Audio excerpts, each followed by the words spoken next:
Bonjour à tous et bienvenue à Bali. C'est un endroit absolument merveilleux pour toutes les personnes qui s'intéressent à la nature et bien entendu à la végétation. Vous êtes bien sur News Jardin TV et nous avons le plaisir d'être pendant quelques jours ici. Nous allons vous rapporter des tas d'images. Nous sommes actuellement devant les plus belle rizière de cette île, c'est Jatilu. Vous voyez, je me trompe un petit peu tout le temps.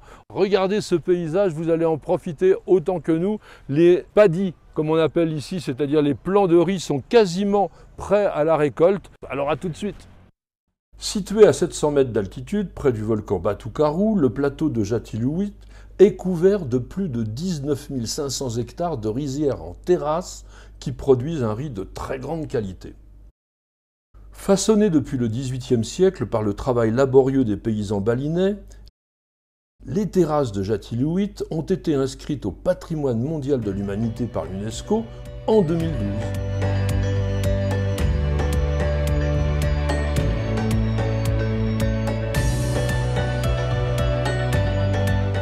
Le riz cultivé à Jatilu est le sawa, ou riz humide planté dans des champs inondés.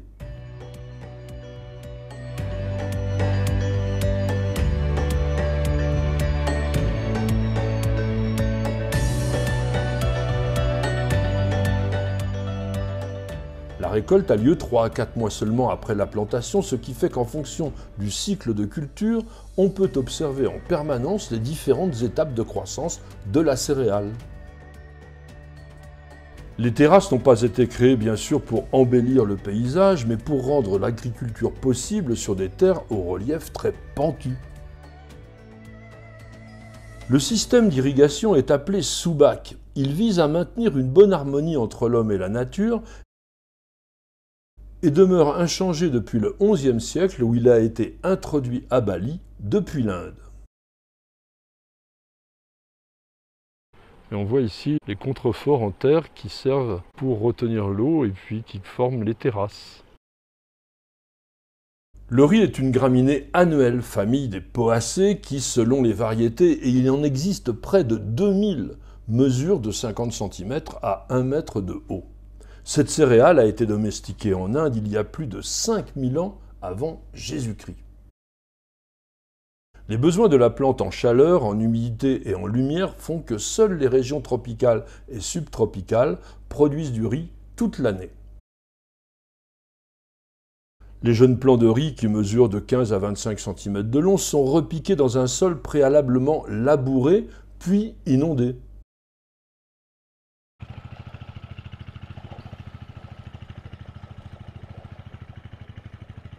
La culture exige sarclage et désherbage réguliers, puis la récolte se fait manuellement à la faucille. On ne peut pas faire autrement. Les épis récoltés sont transportés à dos d'hommes, le plus souvent de femmes, jusqu'à une plateforme au sec où le grain sera séparé de la balle après battage. La culture traditionnelle du riz est une manifestation des croyances originales balinaises, le Tri-Ita Karana. À savoir que dans son quotidien de vie, l'être humain doit entretenir en permanence des relations harmonieuses avec Dieu, les autres humains, ainsi que toute forme de vie et de nature. La mise en œuvre de ce concept a finalement généré un sublime paysage naturel et culturel, sans doute le plus beau de Bali, et que l'on nomme bien sûr à raison l'île des dieux. Eh bien mes amis, j'espère que cette carte postale nature vous aura plu, vous aura intéressé, vous aura passionné comme nous. On a pu être enthousiasmés de voir ces paysages. En tous les cas, rien ne vaut bien sûr d'être présent, de sentir cette moiteur, cette chaleur qui nous environne. Mais si vous n'avez pas la possibilité de vous déplacer, toute la particularité de News Jardin TV, c'est de vous emmener avec nous en voyage.